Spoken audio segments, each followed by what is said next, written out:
एक बार की बात है, किसी जंगल में एक कौवा रहता था। वो बहुत ही खुश था क्योंकि उसकी ज्यादा इच्छाएं नहीं थी। वो अपनी जिंदगी से संतुष्ट था। लेकिन एक बार उसने जंगल में किसी हंस को देख लिया और उसे देखते ही सोचने लगा कि ये प्राणी कितना सुंदर है। ऐसा प्राणी तो मैंने पहले कभी नहीं देखा। इतना साफ और सफेद, ये तो इस जंगल में औरों से बहुत सफेद और सुंदर है, इसलिए ये तो बहुत खुश रहता होगा। कौवा हंस के पास गया और पूछा, भाई तुम इतने सुंदर हो, इसलिए तुम बहुत खुश होगे? इस पर हंस ने जवाब दिया, हाँ मैं पहले बहुत खुश रहता था जब तक मैंने तोते को नहीं देखा था। उसे देखने के बाद से लगता है कि तोता धरती का सबसे सुंदर प्राणी है। हम दोनों के शरीर का तो एक ही रंग है, लेकिन तोते के शरीर पर दो दो रंग है। उसके गले में लाल रंग का घेरा और वो सूर्ख हरे रंग का था। सच में वो बेहद खूबसूरत था। अब कौवे ने सोचा कि हंस तो तोते को सबसे सुंदर बता रहा है, तो फिर उसे देखना होगा। कौवा तोते के पास गया और पूछा, भाई तुम दो दो रंग पाकर बड़े खुश होगे?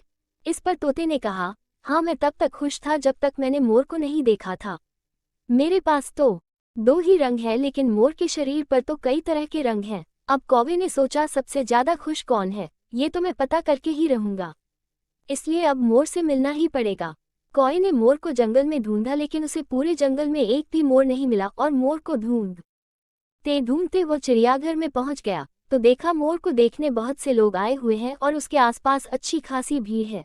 सब लोगों के जाने के बाद कौवे ने मोर से पूछा, भाई तुम दुनिया के सबसे सुंदर जीव हो और रंग बिरंगे हो, तुम्हारे साथ लोग फोटो खींचवा रहे थे, तुम्हें तो बहुत अच्छा लगता होगा और तुम तो दुनिया के सबसे खुश जीव होगे। इस पर मोर ने दुखी होते हुए कहा, भाई अगर सुंदर हूं तो भी क्या फर्क पड़ता है, मुझे लोग इस चिड़ियाघर में कैद करके रखते हैं, लेकिन तुम्हें तो कोई चिड़ियाघर में कैद करके नहीं रखता और तुम जहां चाहो अपनी मर्जी से घूम फिर सकते हो। इसलिए दुनिया के सबसे संतुष्ट और खुश जीव तो तुम्हें होना चाहिए, क्योंकि तुम आज़ाद रहते हो। कौवा हैरान रह गया क्योंकि उसके जीवन की अहमियत कोई दूसरा बता गया। दोस्तों, ऐसा ही हम लोग भी करते हैं। हम अपनी खुशियों और गुणों की तुलना दूसरों से करते हैं, ऐसे लोगों से जिनका रहन सहन का माहौल हमसे बिल्कुल अलग होता है। हमारी जिंदगी में बहुत सारी ऐसी चीजें होती हैं जो केवल हमारे पास हैं, लेकिन हम उसकी अहमियत समझकर खुश नहीं होते। लेकिन दूसरों की छोटी खुशी भी हमें बड़ी लगती है, जबकि हम अपनी बड़ी खुशियों को इग्नोर कर देते हैं।